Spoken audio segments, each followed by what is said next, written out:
दिसतोय ना मी? हो, हा? एकदम बस. क्लिअर. 15 ते 20 मिनिटं संदेश देणार आहे.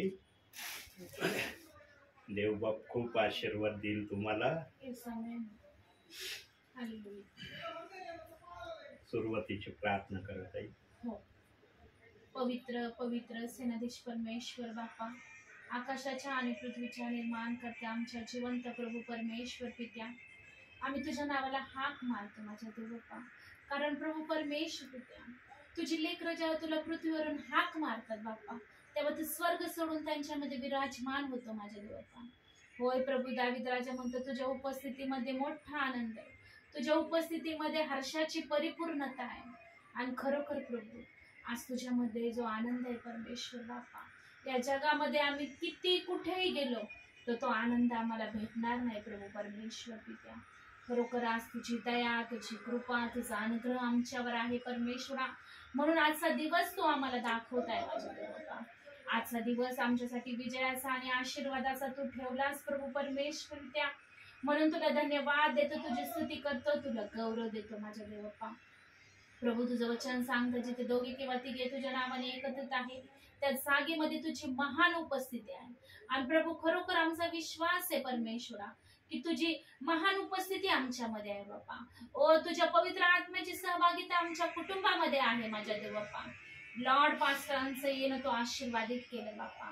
आता प्रभू जेव्हा ते वचन सांगतील बाप्पा, आज ते वचन आमच्या जीवनासाठी तुझं आशीर्वादित ठरू दे माझ्या देव बाप्पा. खरोखर परमेश्वर बाप्पा, त्यांचं जाणं येणं तू आशीर्वादित करतोस माझ्या देव बाप्पा. त्यांच्या बरोबर तुझे देवदूत आहेत माझ्या देव बाप्पा. आणि खरोखर बाप्पा, जे काही पवित्र आत्मा त्यांना चालवेल माझ्या देव बाप्पा, आज तुझं वचन आमच्या पावलाकरता दिवाण मार्ग करता प्रकाश आहे माझ्या देव बाप्पा. आज प्रभू तुझं वचन आमच्या जीवनामध्ये कार्य करू दे बाप्पा. कारण तुझं वचन दुधारी तलवारीपेक्षाही तीक्ष्ण आहे बाप्पा, जे जीव आत्मा साधे माझ्या यांना आरपार भेदून जाणार आहे माझ्या देव बाप्पा. आणि खरोखर बाप्पा, आजच्या वचनाद्वारे आज आम्ही आशीर्वादित झालो आहे बाप्पा, हा आमचा विश्वास आहे माझ्या देव बाप्पा. बरोबर पास्टरांना तू आमच्या घरामध्ये घेऊन येतोस बाप्पा. आणि खरोखर बाप्पा, ही तुझी योजना आहे बाप्पा, ही तुझी स्थापना आहे माझ्या देव बाप्पा. तुझ्या इच्छेनुसार कुठलीही गोष्ट घडत नाही माझ्या देव बाप्पा, कारण सर्व सत्ता अधिकार तुझ्या हातात आहे माझ्या देव बाप्पा. आज प्रभू परमेश्वर पित्या, तुझं वचन सांगतं, एक मताची सहमताची प्रार्थना आणि विश्वासाची प्रार्थना ही कार्य करण्यास फार प्रबळ असते. आज आमच्या पप्पांसाठी आम्ही प्रार्थना करतो माझ्या देवा. तू बोललाय प्रभू, विश्वास ठेवशी तर देवाचे गौरव पाहशील आणि मागा म्हणजे तुम्हाला मिळाले जाईल. आज प्रभू परमेश्वर पित्या, येशूच्या नावामध्ये आणि त्यांच्या शरीरामध्ये तुझं 39 फटक्यांचं आरोग्य आम्ही स्वीकारतो माझ्या देवा. खरोखर प्रभू, आज प्रभू परमेश्वर त्यांच्या शरीरातील सर्व व्हायरल इन्फेक्शन निघून जाऊ दे माझ्या देवप्पा. आणि तुझं आरोग्य, तुझं सामर्थ्य आम्ही येशूच्या नावामध्ये रिसीव करतो माझ्या देवप्पा. आज प्रभू त्यांच्या शरीरातील जो काही त्रास, वेदना प्रभू परमेश्वर पित्या आम्हाला माहित नसून तुला माहिती आहे माझे देवप्पा. आणि तो आरोग्य देणारा परमेश्वर आहे, तो जीवन देणारा परमेश्वर बाप्पा.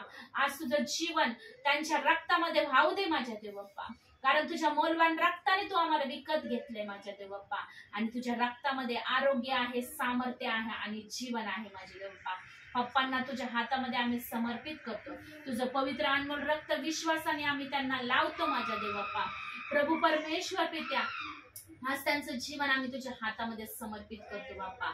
लॉर्ड, त्यांच्या परिवाराला देखील तू आशीर्वादित कर.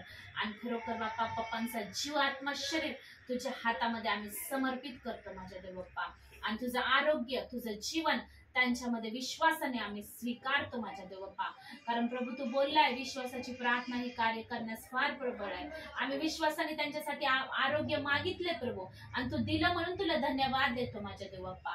आता परमेश्वर, आम्ही जसे आहोत तसे तुझ्या हातामध्ये समर्पित होतो बाप्पा. प्रत्येकाला स्पर्श कर माझ्या देवप्पा. तुझ्या पवित्र आत्म्याने, तुझ्या अभिषेकाने भरून टाक माझ्या देवप्पा. आणि खरोखर प्रभू, आज तुझी मोकळीकता आमच्या घरामध्ये प्रभू आम्ही स्वीकारतो माझ्या देवप्पा. लॉर्ड, येशूच्या नावामध्ये आमचं जीवन आम्ही तुझ्या हातामध्ये समर्पित करतो बाप्पा. येणारं वचन आमच्यासाठी आशीर्वादित आहे असा आमचा विश्वास आहे प्रभू.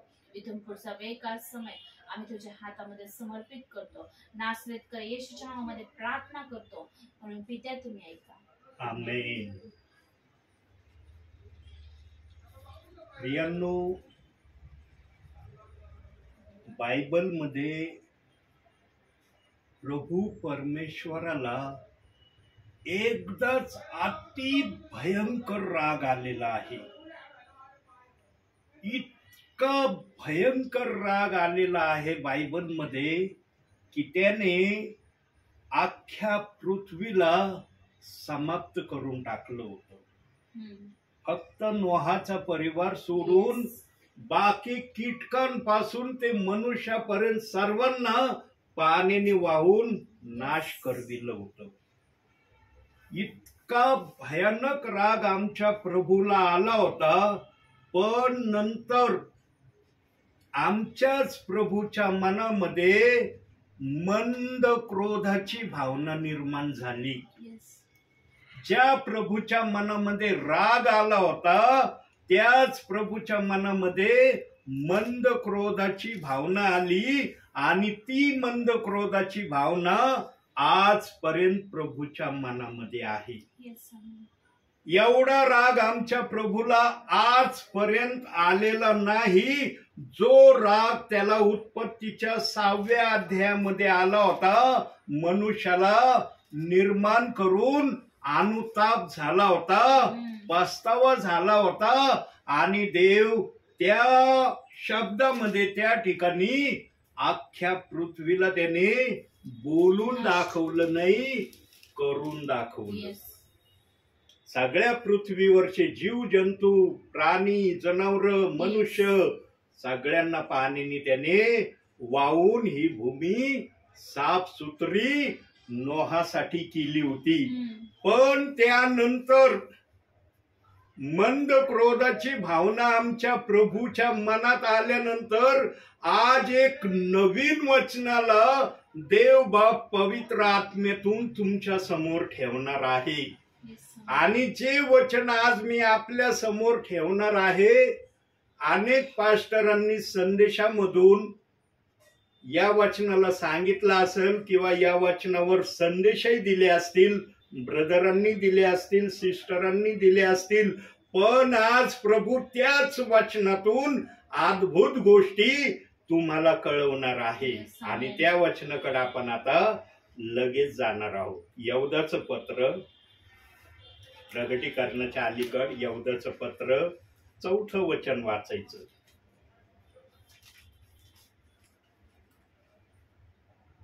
यहूदाचं पत्र याचा 4थं वचन.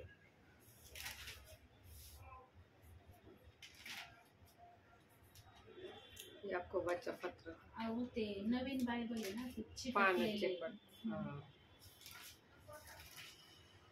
जा पुढं पुढं पुढं पुढं जा पुढं. हे संपलं की यहूदाचं पत्र. 4च अध्याय आहे ना त्याचे. नाही नाही नाही, एकच अध्याय यहूदाचं पत्र, एकच अध्याय.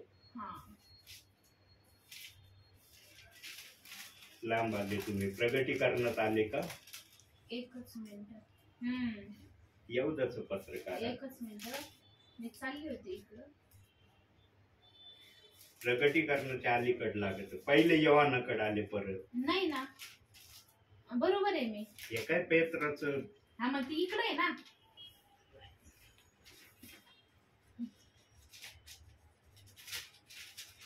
ते नवीन बायबल आहे ना, तर पानाले चिटकलेले आहेत त्याचे.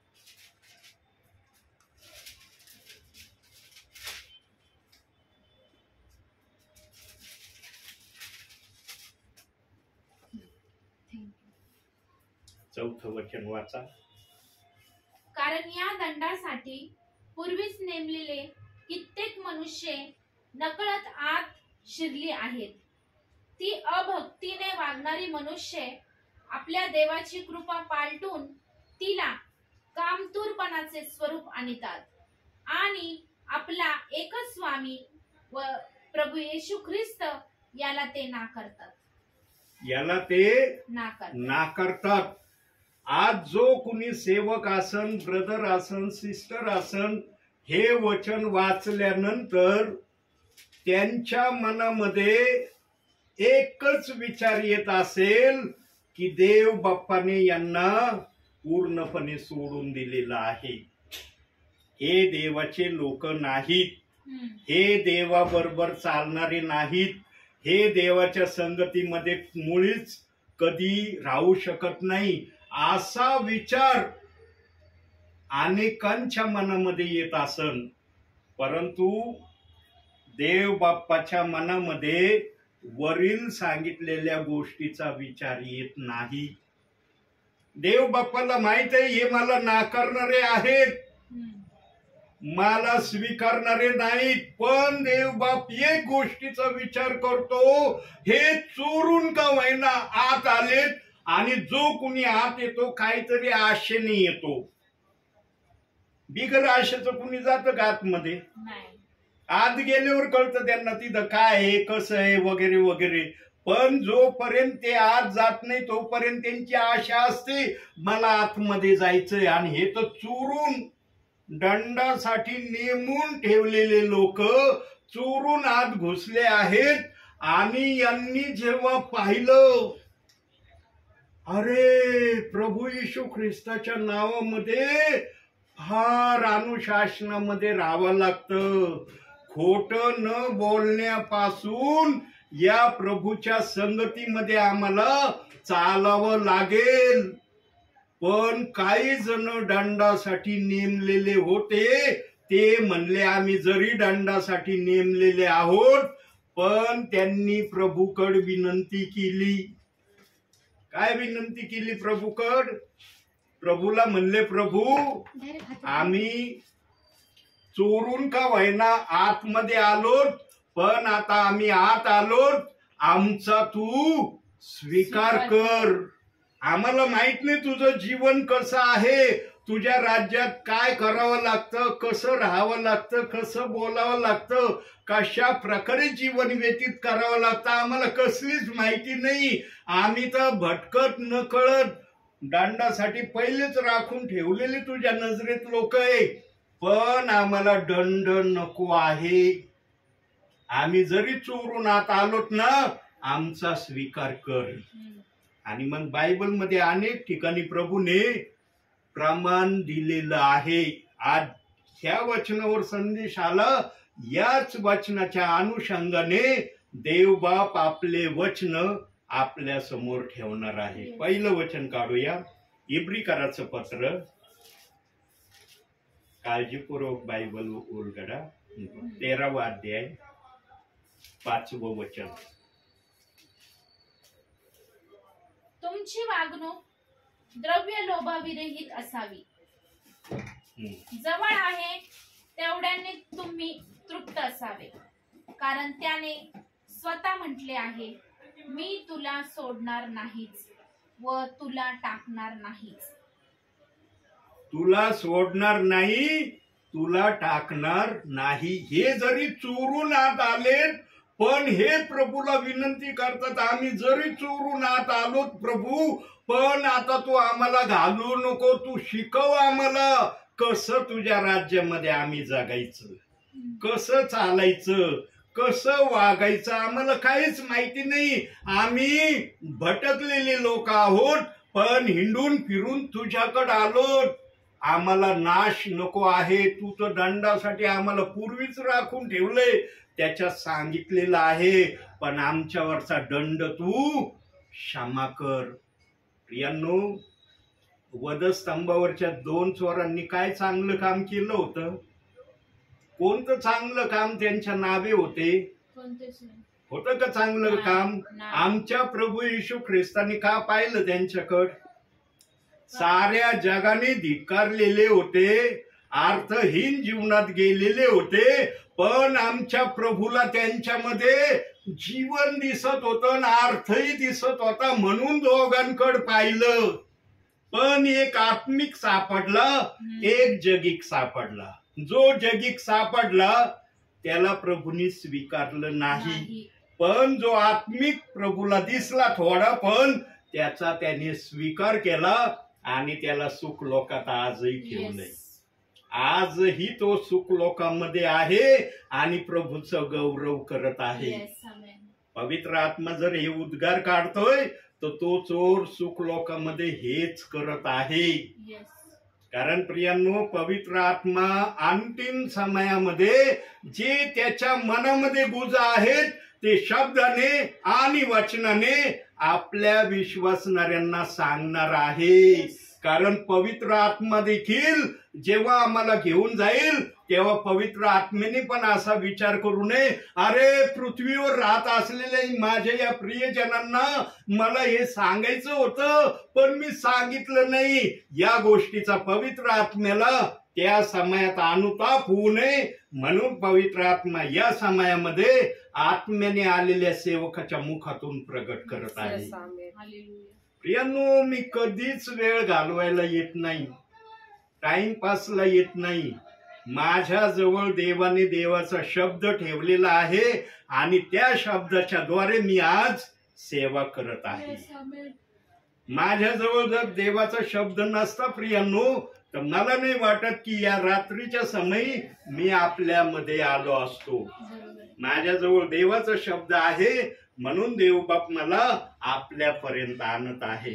प्रियांनो, आमच्या येशू ख्रिस्ताने जर त्या 2 चोरांवर दया केली तर हे जे दंडासाठी राखून ठेवलेले आहेत हे जर प्रभूकडे क्षमा मागत आलेले असतील तर देवबाप त्यांना म्हणन का, कशाला क्षमा मागता? मी तुमच्या नावे दंड लिहून ठेवलाय, तुम्हाला क्षमा मी करू शकत नाही.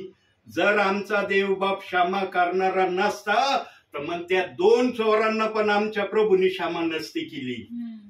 एकाला क्षमा मिळाली, एक क्षमेचं पात्र नाही बनू शकला, ती त्या चोराची गलती आहे. प्रभूंनी तर दोघांना क्षमेच्या नजरेनेच पाहिलं पण एकाला क्षमा नव्हती पाहिजे, एकाला पाहिजे होती म्हणून एकाला स्वीकारलं एकाला नाकारलं. प्रियांनो, जो करार नोहाशी प्रभू परमेश्वराने केलेला आहे ना, मेघ धनुष्य दाखवून की यापुढे माझा अग्नीसारखा क्रोध मी मनुष्यावर प्रगट करणार नाही, तो क्रोध प्रभू वचनातून साक्षी रूपाने तुम्हाला कळवित आहे. आज अनेक सेवकांनी ते वचन, यहूदाचं पत्र 4थं वचन याच्याविषयी वेगळा संदेश सांगितला असेल पण पवित्र आत्मा या समयात या दासाच्या मुखातून त्याच वचनावर संदेश सांगतय. बायबल हातात घेतलेलं नाही. पवित्र आत्मा म्हणला बायबल घेऊ नको. आज काय बोलायचं म्हणून आल्याबरोबर बोललो ना मी. आज फार ग्रेट वचन देवबाप तुम्हाला देणार आहे. प्रियांनो, माझ्या मुखातून जे निघतं ना देवबाप तसं करून दाखवतो. प्रियांनो, जर त्या 2 चोरांवर देवबाप्पाने दया केली तर तुम्हाला नाही वाटत का की यहूदाचं पत्र 4थ्या वाचनातल्या जे प्रियजन प्रभू बरोबर राहायला तयार झाले असतील, आता आम्ही नव्हतो बघायला, दंडासाठी राखून ठेवलेले किती आत घुसलेत सांगता येईल का मला? मी सांगू शकतो का तुम्हाला? दंडासाठी राखून ठेवलेले XYZ आकडा आहे आणि त्याच्यातले काही प्रियजन प्रभूला क्षमा मागत आहे की आम्हाला दंड नको आहे, आम्हाला जीवन हवं आहे. मला सांगता पण एक का व्हायना विश्वासणारा त्यामध्ये आपण धरून चालूया की एक जण का व्हायना म्हणला असेल अनेकांमधून मला दंड नको आहे, मला जीवन हवं आहे. म्हणून आमचा प्रभू नेहमी काय म्हणतो, काढूया जरा वचनाचे आपण आधार घेऊ. मत्ते शुभवर्तमान 18वा अध्याय 14वं वचन. जरा वचनाचा पाठपुरावा आपण घेऊ बोलण्याला, म्हणजे त्याला वजन येईल. बरोबर. कितवा अध्याय? 18वा अध्याय 14वं वचन.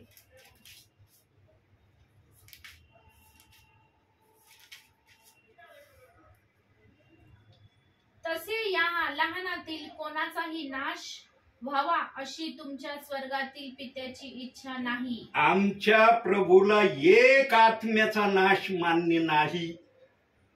आमचा प्रभू एक आत्म्याचा नाश बघू शकत नाही म्हणून त्याने 99 सोडे एकाला धुंडायला गेला. दिलंय ना वचनामध्ये.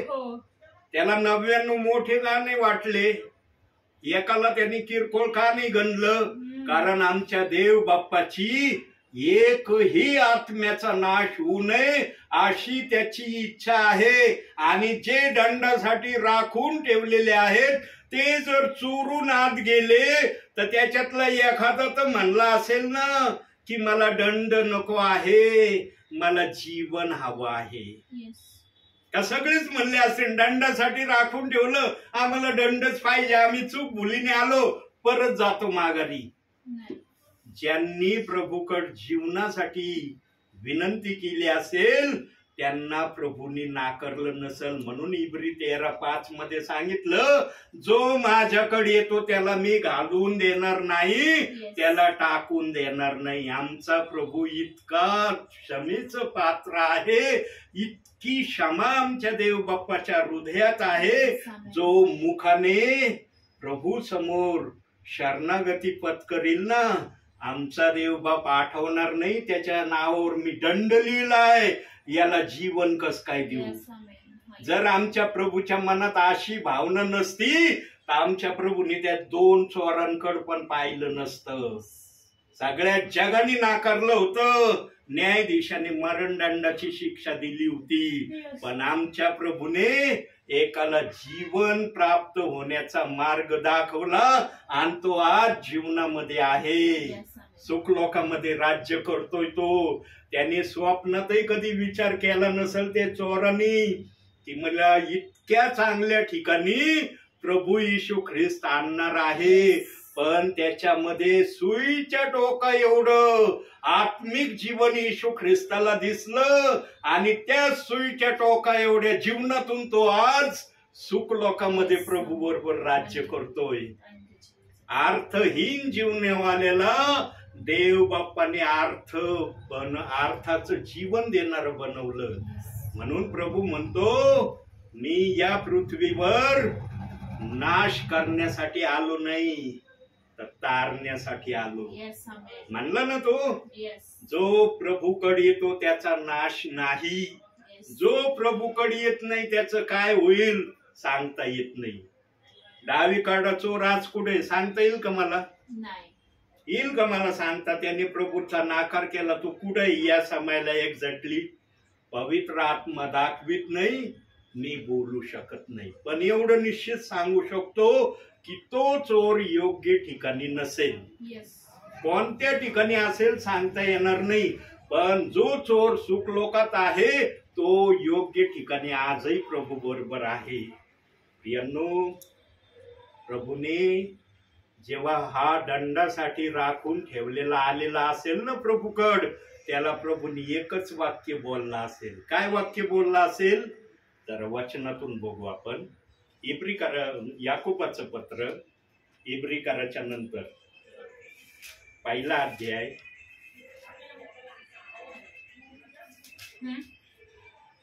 22 वचन वाचा. वचनाप्रमाणे आचरण करणारे असा, केवळ ऐकणारे असू नका, अशाने तुमची भुलवणूक होते. आशाने तुमची भुलवणूक होते. जो कुणी दंडासाठी राखून ठेवलेला प्रभूकडे आला असेल त्याला प्रभूने हे सांगितलं असेल, तुला जीवन हवा आहे ना तर वचनाप्रमाणे चालण्याचा प्रयत्न कर, वचनामध्ये राहायचा प्रयत्न कर आणि माझ्या आज्ञेच्या बाहेर जाण्याचा कधीच प्रयत्न करू नको. मला न आवडणाऱ्या गोष्टी तुझ्या जीवनातून झाल्या नाही पाहिजे. प्रियांनो, आम्हाला माहितीये का ते दंडासाठी राखून ठेवलेले कोण आहेत आज? आहे का माहिती? पण देवाचा आत्मा सांगतोय की जे दंडासाठी पूर्वी राखून ठेवले होते त्याच्यातल्या काही जणांना प्रभूंनी जीवन द्यायचं ठरवलंय आणि ज्यांना जीवन द्यायचं ठरवलंय त्यांना ही आज्ञा देव बाप्पाने दिली. आणि ज्यांनी ही आज्ञा देव बाप्पाची पाळली असेल ते आज प्रभू बरोबर असतील. ते प्रभू बरोबर आज असतील. आणि भावी जीवनामध्ये वर्तमान काळामध्ये जर काही चोरून आत शिरलेले असतील आणि ते प्रभूच्या भयाप्रमाणे वागण्याची तयारी प्रभूला दाखवित असतील, त्यांचं पण प्रभू बरोबर स्वर्गामध्ये जाणं निश्चित आहे. जो प्रभूच्या अनुशासनात राहायची इच्छा धरील मग तो दंडासाठी राखून ठेवलेला असला तरी त्याचा बचाव केला जाईल. प्रभू परमेश्वराने फक्त 2 प्रकारच्या लोकांना क्षमा न करण्याचं ठरवलेलं आहे आणि त्यांच्यासाठी क्षमा नावाचा शब्दच प्रभूने ठेवलेला नाही आणि तसे वचन बायबल मध्ये प्रभूने ठेवले आहेत. जे 2 प्रकारचे लोक क्षमा न प्राप्त करणारे आहेत त्यांच्यामध्ये हे दंडासाठी राखून ठेवलेले कदाचित नसतील. म्हणून काही जण वाचले असतील, ज्यांनी मान्य केलं ते वाचले, जे मान्य नसतील करत ते निघून गेले असतील. आता कोणते ते 2 प्रकारचे लोक आहेत जरा वचनातून आपण बघूया. उत्पत्तीचं पुस्तक 6वा अध्याय 4थं वचन. उत्पत्तीचं पुस्तक 6वा अध्याय 4थं वचन. त्या काळी भूतलावर नेफिलियम म्हणजे महाकाय होते. पुढे देवपुत्र मानव कन्यापाशी गेले तेव्हा त्यास पुत्र झाले. ते प्राचीन काळाचे महावीर असून नामांकित पुरुष होऊन गेले. नामांकित पुरुष होऊन गेले. नेफिलीम महाकाय आणि महाकाय बरोबर देवपुत्र. महाकायची गणना नाही केली प्रभूने, परंतु देवपुत्रांना प्रभूने विशिष्ट ठिकाणी प्रथम टाकलं. हे पहिले लोक आहेत, देवपुत्र हे पहिले आहेत. आणि दुसरे कोण आहेत ते बघूया आपण. 2 पेत्र 2रा अध्याय 4थं वचन.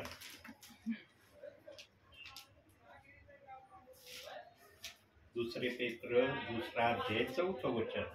इकडं माग वाचा. ज्या देवदूतांनी पाप केले त्यास देवाने सोडले नाही, तर त्यास नरकात टाकले आणि न्याय निवड्याकरिता राखून अंधकारमय खळग्यात ठेवले. कुठं ठेवले त्यांना? अंधकारमय खळग्यात ठेवलंय. कशासाठी ठेवलंय? न्याय होण्यासाठी ठेवलंय. न्याय. आणि ते आजही त्या खळग्यामध्ये ओरडत आहेत, किंचाळ्या ठोकीत आहेत. आम्ही मागील काही वर्षामध्ये ऐकलं, काही जण जमिनीच्या खालच्या भागामध्ये गेले तेव्हा ते म्हणले आम्ही जमिनीच्या खालच्या विशिष्ट भागामध्ये गेलो तेव्हा आम्हाला विशिष्ट तऱ्हेचे आवाज ऐकायला मिळाले. अशा भयानक आवाज आम्ही ऐकले किंचाळीचे, याचे त्याचे, की आम्हाला क्षणभर भीती वाटली. कोण आहे ते किंचाळीचे आवाज करणारे? ते हे आहेत ज्यांना प्रभूने न्यायासाठी राखून ठेवले अंधकारमय खळग्यात, आणि तिथून त्यांना आजपर्यंत बाहेर येता आलेलं नाही. यांचा न्याय होणार आहे. यांना क्षमा मिळणार नाही, कारण हे देवाचा राग भडकलेल्या परिस्थितीमधले लोक आहेत. 2 प्रकारचे. ज्या परिस्थितीला देव बाप्पाने पाण्याने धुवून साफ सुथरी केली, पण या 2 प्रकारच्या लोकांना देव बाप्पाने अंधकारमय खळग्यामध्ये आजही राखून ठेवलंय. यांचा विशेष न्याय होणार आहे.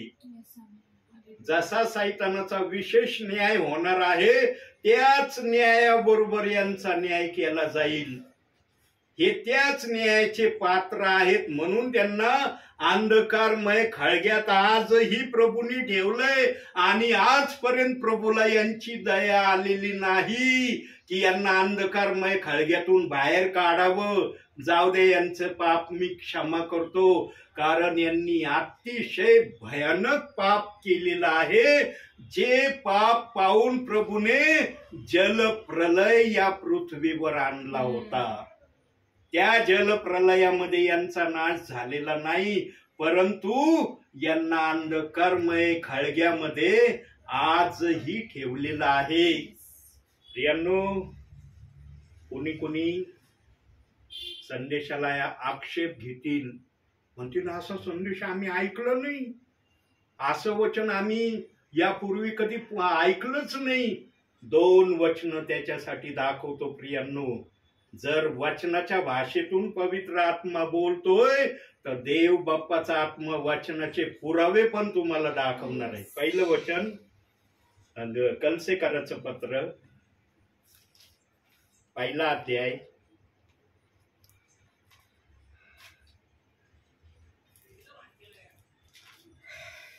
काढलं 26वं वचन वाचा.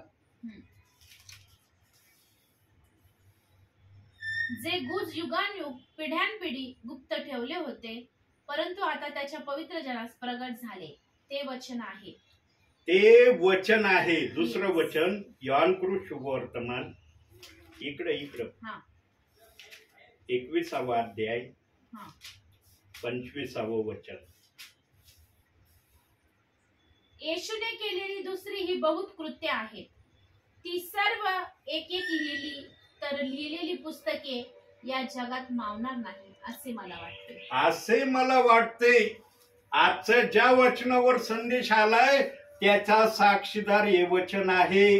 देवाच्या मनात ज्या ज्या गोष्टी आहेत आत्म्याच्या मनात, त्या सेवकांच्या द्वारे प्रगट केल्या जातील. परंतु ज्यांना पवित्रतेचा मोहर देव बाप्पाने लावलेला आहे त्यांच्याच मुखातून हे येणार आहे. प्रियांनो, मला नाही वाटत की आज यहूदाचं पत्र 4थ्या वचनावर जो संदेश पवित्र आत्मा सांगत आहे असा संदेश यापूर्वी कोणत्या सेविकाने किंवा ब्रदरांनी सांगितला असेल. मी तर माझ्या भावी जीवनात ऐकलं नाही, पण याच्या निगेटिव्ह गोष्टीच्या मी भरपूर काही ऐकलेलं आहे अनेक ठिकाणी, की हे लोक देवास नापसंतीचे आहेत, हे देवाच्या योग्यतेचे लोक नव्हते, हे चोरून देवाच्या राज्यात आले म्हणून देवाने त्यांना परत हाकलून दिलं, इथपर्यंतचे शब्द मी ऐकले आहेत. पण आज देवबाप पॉझिटिव्ह सांगत आहे. हाताचे बोट सारखे आहेत का प्रियांनो? नाही. म्हणता येईल का हाताचे बोट सारखे? सगळे दंडासाठी आत आलेले सगळे एकच प्रकारचे लोक होते का? एकाच विचाराचे होते का? वेगवेगळे विचाराचे आत दंडासाठी आत घुसलेले असतील का नसतील? म्हणून प्रियांनो, सगळे बोट जसे सारखे नाही तसे सर्वांचे विचार एक सारखे नसतील. एखादा तरी म्हणला असेल, देव बाप्पा मी दंडासाठी आहे पण मला क्षमा पाहिजे आहे, मला जीवन हवं आहे, मी इथपर्यंत जर तुझ्या आसनापर्यंत आलोय तर मला क्षमा कर, मला जीवन दे, माझा नाश करू नको. आणि ज्याने कोणी देव बाप्पाला विनंती रिक्वेस्ट केली असेल, देव बाप म्हणला असेल का कशाला विनंती करतो, कशाला रिक्वेस्ट करतो? माझ्या डिक्शनरी मध्ये अशा प्रकारच्या लोकांसाठी कोणता शब्द मी ठेवला नाही. प्रियांनो, नोहाशी केलेला जो करार आहे ना, यापुढे मी जलप्रलयाने पृथ्वीवरच्या लोकांचा नाश करणार नाही. म्हणजे केवळ तेवढ्या गोष्टीवर ही बात समाप्त नाही होत. देव बाप्पाने अनेक प्रकारच्या लोकांना क्षमा करण्याचं ठरवलं आहे.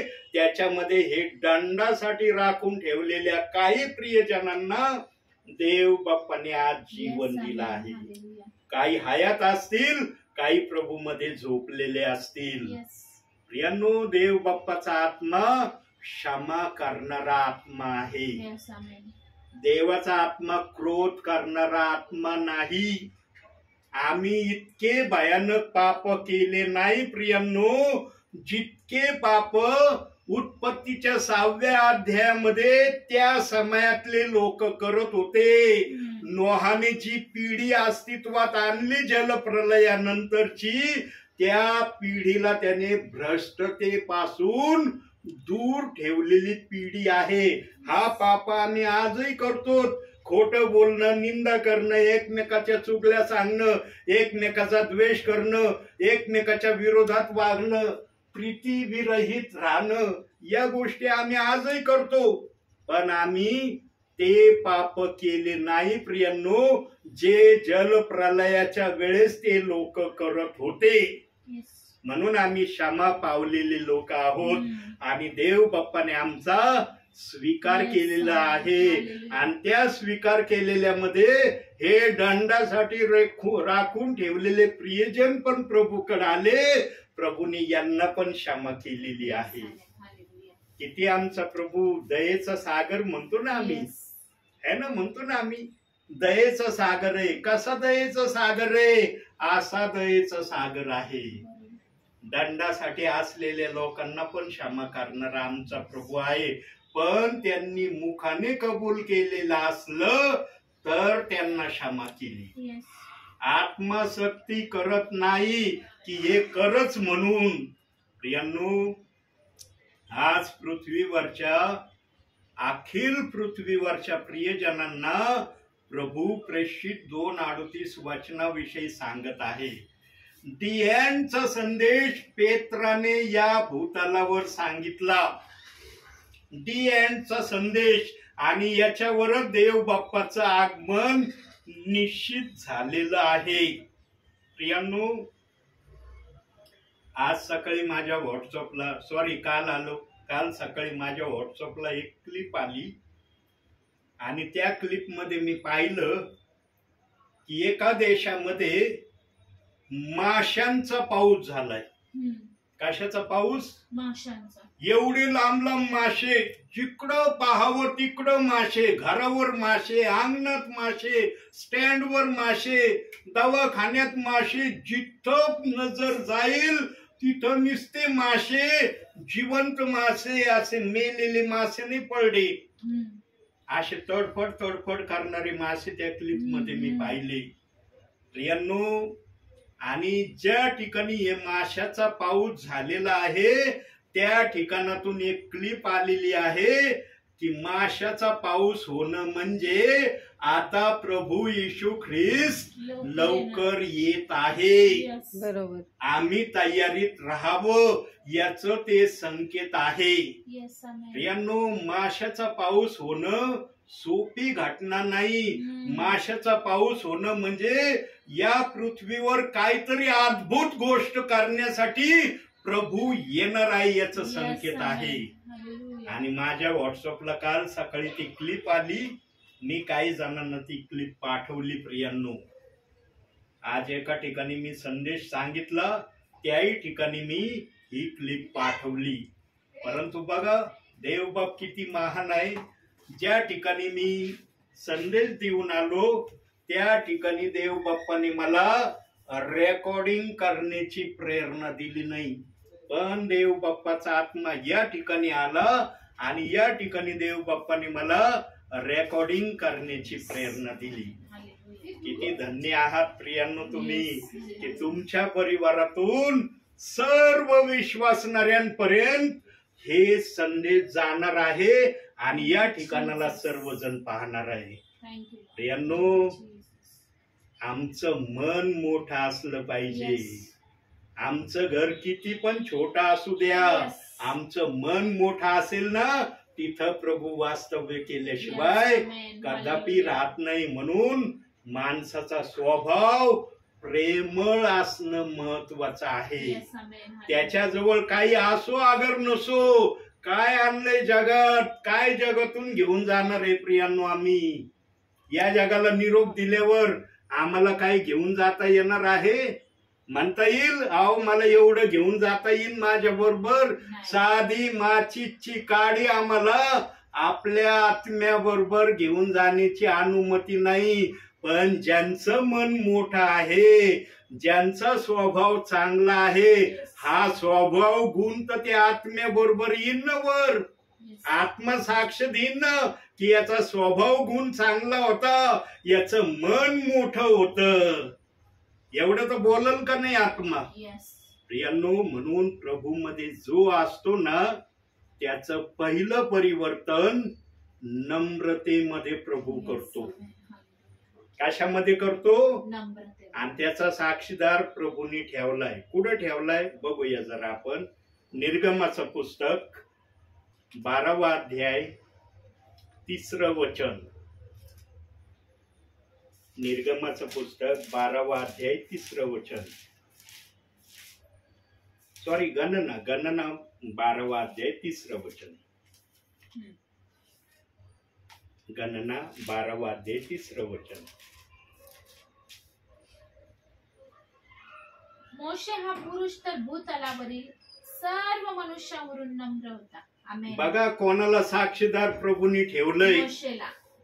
मोशे अखिल पृथ्वीवर नम्र व्यक्ती होता. परमेश्वराने एखाद्याची स्तुती करणं, एखाद्याची साक्ष देणं सोपं समजू नका. बरोबर. म्हणून जे दंडासाठी राखून ठेवले होते त्यांना प्रभू म्हणला असेल वचनाप्रमाणे आचरण करण्याचं पहिलं काम काय आहे? नम्र व्हा माझ्या समोर. Yes. तुमचा सर्व काही स्वभाव बदली झाला पाहिजे. Yes. आणि जे वाईट तुमच्या मनात आहे ते चांगल्यामध्ये परिवर्तित होण्याचा Yes. पहिला मार्ग Hallelujah. नम्र आहे. Yes. आणि त्या नम्रतेचा केंद्रबिंदू मोशेला प्रभूंनी Yes, केलंय. amen. Hallelujah. प्रियांनो, देवबाप जेव्हा आपल्या वचनातून बोलतो ना तो पुराव्यानिशी आणि विचारासहित Yes. आपल्या विश्वासणाऱ्यांना सांगतो. Hallelujah. देवाचा आत्मा नुसते वचन नाही दाखवीत. Yes. झाड इथं हे लिहिलंय, तिथं ते लिहिलंय, तिथं ते लिहिलंय. त्याला विचार देखील प्रभूचा आत्मा प्रगट Yes. करतो आणि वचनाचा पुरावा दाखवतो. Yes. तो असतो आत्म्यातून येणारा संदेश. Yes, amen. Hallelujah. आत्म्यातून संदेश येण्याची ओळखण्याची परिकल्पना देखील देवबाप तुम्हाला सांगत आहे. Yes. म्हणून देवबाप्पाने 3 प्रकारची सेवा ठेवली. सुवार्तिकाची सेवा, पाळकाची सेवा, Yes. शिक्षकांची सेवा. आणि या 3 प्रकारच्या सेवेमध्ये 3 प्रकारचे संदेश आलेच पाहिजे. Yes. मागील संदेशात मी सांगितलं होतं पवित्र आत्म्याच्या प्रेरणेने पाळक हा शिक्षकाची भाषा बोलू शकत नाही. नाही. सुवार्तिक हा पाळकाची भाषा बोलू शकत नाही. Yes. आणि शिक्षक हा सुवार्तिकाची भाषा बोलू शकत नाही. Yes. प्रत्येकाला काम दिलं आहे. त्याच कामाप्रमाणे, त्याच सेवेप्रमाणे पवित्र आत्मा त्यांच्यातून बोलत राहतो. Yes, amen. फक्त Hallelujah. सेवा करणाऱ्याने ओळखावं देव बाप्पाने मला कोणती सेवा दिली. Yes. पण दुर्भाग्य आहे काही ठिकाणी आजही काही जणांना तर हेच माहित नाही की देव बाप्पाने मला कोणती सेवा दिलेली आहे. कोणत्या सेवेसाठी मला देव बाप्पाने पाचारण केलंय काही सेवकांना आजही समजत नाही. म्हणून एकमेकाच्या संदेशाचा विरोध चाललेला आहे. सेवकाच्या संदेशाचा विरोध करणं म्हणजे काय माहितीये प्रियांनो? देवाचा विरोध करणं आहे. त्या सेवकाचा विरोध नाही, देवाचा विरोध आहे. म्हणून शरीराला जसे अंग पुष्कळ आहे Yes. सांगितलंय ना, पण एकच मस्तक ठेवलंय ना. Yes. अंग जरी वेगवेगळे आहे प्रत्येक अंगाला दिलंय का मस्तक? नाही. एकच मस्तक अख्ख्या शरीराच्या अंगाला चालवण्यास सक्षम आहे. Yes. तसं प्रभू म्हणतो तुम्ही शरीर आहात, मी तुमचं मस्तक आहे. Yes, amen. ज्या शरीराचा मस्तक प्रभू आहे ते शरीर प्रभूच्या विरोधात वागल का हो? नाहीच. वागल का? नाही. म्हणता येईल का? पण नाही. आजच्या समयामध्ये तशी परिस्थिती दिसत आहे का? आजच्या समयाची बात करतोय प्रभू. आजच्या समयात ज्यांच्या शरीराचा प्रभू मस्तक झालाय ते प्रभूच्या वचनाप्रमाणे चालताना दिसत आहे का? प्रत्येकाला माहित आहे प्रियांनो प्रत्येकाचं, पण कुणी बोलून दाखवित नाही. बरोबर. मनामध्ये ठेवीत आहे. सगळ्याला सगळ्याचं माहित आहे. ज्यांच्या बरोबर संपर्क आहे त्यांना माहित आहे हा कसा वागतोय, काय करतोय, कसा काय आहे. Yes. प्रियांनो, ज्यांचं वागणं देवाच्या इच्छेप्रमाणे नाही, मग ते विश्वासणारे असो, सेवक असो, त्यांनी या समयामध्ये सुधरावं हीच पवित्र आत्म्याची इच्छा आहे. म्हणून पवित्र आत्म्याने आज वचन दिलंय जे दंडासाठी राखून ठेवले होते ते जर क्षमा प्राप्त करून घेऊ शकतात, आम्ही तर प्रभूचे वारिस आहोत, आम्ही प्रभूचे लेकर आहोत. आम्ही किती प्रभूच्या भयामध्ये राहिलं पाहिजे, किती प्रभूच्या इच्छेप्रमाणे चाललं पाहिजे. आज किती जण देवाच्या इच्छेप्रमाणे करतात, किती जण देवाच्या इच्छेप्रमाणे चालतात. प्रियांनो, जीवनामध्ये कधीच कोणाची भावना दुखवू नका, कधीच कोणाला जीवनामध्ये खिन्न करू नका, कधीच कोणाचा टळटळाट आपल्यावर घेऊ नका प्रियांनो. कारण एखाद्याचा टळटळाट जर आम्ही घेतला ना प्रियांनो, त्याचं शासन आम्हाला इथंच मिळणार आहे. लक्षात ठेवा. ते काही जण म्हणतात सगळा लेखाजोखा वर आहे. वर नाही, वर लेखाजोखा वेगळा आहे. इथला लेखाजोखा इथंच फेडून घेणार आहे प्रभू. प्रियांनो, शेवटी एवढं सांगतो आणि या ठिकाणी मी थांबण्याचा प्रयत्न करतो. पाऊस आलाय. प्रियांनो, आम्ही जर देवाचे लेकर आहोत, एक वचन काढूया आपण. नाही, ठीक आहे, काढते ना. आता मी तुमच्याकडे करतो. हा, काढा एक वचन. गलतीकाराचं पत्र, 3रा अध्याय,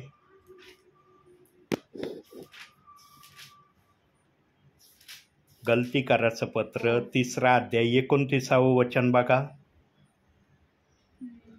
आणि तुम्ही जर ख्रिस्ताचे आहात तर अब्रामाचे संतान आणि वचनाद्वारा वारिस आहात. आम्ही जर देवाचे वारिस आहोत, वचनाप्रमाणे जर अब्रामाची संतान आहोत, तर आम्ही आमच्या भावी जीवनामध्ये स्वतःला प्रभू समोर कसं ठेवलं पाहिजे, कसं आम्ही देवाच्या राज्यामध्ये चाललं पाहिजे. प्रियांनो, सर्वांना माहीत आहे देवाच्या राज्यामध्ये कसं राहायचं, कसं वागायचं, कसं बोलायचं. पण ते जसं वचनात सांगितलंय ना, आत्मा उत्सुक आहे परंतु शरीर किंवा देह अशक्त आहे. ही प्रक्रिया आजच्या समयामध्ये काही सेवकांच्या माध्यमातून, काही विश्वासणाऱ्याच्या माध्यमातून देव बाप्पाला आजही दिसत आहे. आणि सर्वांची परिस्थिती नीटनेटकी व्यवस्थित व्हावी ही देव बाप्पाची इच्छा आहे. म्हणून आजही सेवक घरोघरी जाऊन देवाचं वचन आपल्याला सांगत आहे. देवाचे सेवक वेळ घालवायला टाइमपासला येत नाही प्रियांनो. अशा कामासाठी देवाचा आत्मा सेवकाला मुळीच पाठवित नाही. आणि ज्या सेवकांना देवबाप सांगतो ना, बाळा या ठिकाणी मी आहे, देवाचा सेवक त्याच ठिकाणी जातो, तो अन्य ठिकाणी जात नाही. प्रियांनो, तुम्ही किती धन्य आहात की देवाचा आत्मा तुमच्या घरात उतरून आलाय आणि वचनातून तुम्हाला सांगत आहे. असं वचन देव बाप्पाने आज तुम्हाला सांगितलं आहे आणि सांगत आहे की दंडासाठी राखून ठेवलेले प्रियजन देखील देव बाप्पाने आपल्या राज्यात घेण्याचं त्यांना ठरवलं आहे. त्याही लोकांवर देव बाप्पाने दया करण्याचं ठरवलंय आणि ते वचनासहित, विचारासहित आपल्याला देव बाप्पाने दाखवलंय. म्हणून प्रियांनो, होतं का माहिती तुम्हाला मी येणार आहे? होतं माहिती नव्हतं ना? असाच आमचा प्रभू येशू ख्रिस्त एक दिवशी आम्हाला घेऊन जाण्यासाठी येणार आहे.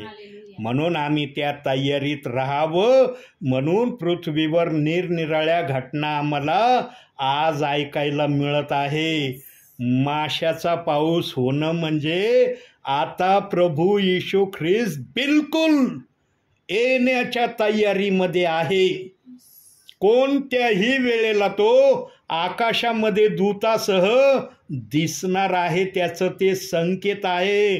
म्हणून अशा घटना जर देवबाप आमच्या पर्यंत येऊ देतो, आम्हाला समजू देतो, या घटनांनी तरी आम्ही सावधान व्हावं आणि देवाला जे आवडतंय ते करण्याचा प्रयत्न करावा. सांगा, त्या 2 चोरांनी काय चांगलं केलं होतं? काहीच नाही. मरणाच्या अगोदर एका चोराने फक्त प्रभूचं वचन किंवा प्रभूची इच्छा पूर्ण करण्याची आशा प्रभूला दाखवली आणि प्रभूने ती आत्म्यात ओळखली. अरे ह्यो बोलू शकत नाही, पण याच्या आत्म्यात हृदयात माझी इच्छा पूर्ण करण्याची आहे, म्हणून त्याला सुख लोकात जाता आलं. हालेलुया. पण दुसऱ्या चोरामध्ये असं दिसलं नाही. त्याच्यामध्ये जे होतं ते त्याने बोलून दाखवलं, असं वचनात दिलेलं आहे. हालेलुया. म्हणून प्रियांनो, आम्ही जर देवाची प्रजा आहोत तर आम्ही प्रजेप्रमाणे स्वतःला देवासमोर प्रत्येक वेळेला सादर करणं गरजेचं आहे. आणि जर आम्ही प्रभूसमोर देवाच्या प्रजेसारखं वारंवार प्रभूसमोर आम्ही राहिलो तर आशीर्वाद आमच्याकडे येणार नाहीत का? येणार ना. पळावं लागेल का आशीर्वादाच्या मागं? नाही. अहो, आशीर्वाद आम्हाला गाठण्यासाठी येतील. Yes. प्रभू म्हणशील त्यांना नको पळू देऊ, तू पळ त्यांच्या मागं, कारण ते माझ्या इच्छेप्रमाणे वागणारे माझे प्रियजन आहेत. Yes. म्हणून प्रियांनो, तुम्ही त्या प्रकारे बनावे, म्हणून देवाचा आत्मा आज या घरामध्ये माझ्याद्वारे उतरून आलेला आहे. म्हणून आजच्या या छोट्याशा संदेशातून देवबाप तुम्हाला आणि मला भरपूर आणि भरपूर Yes, आमेन. आशीर्वाद देव. आमेन.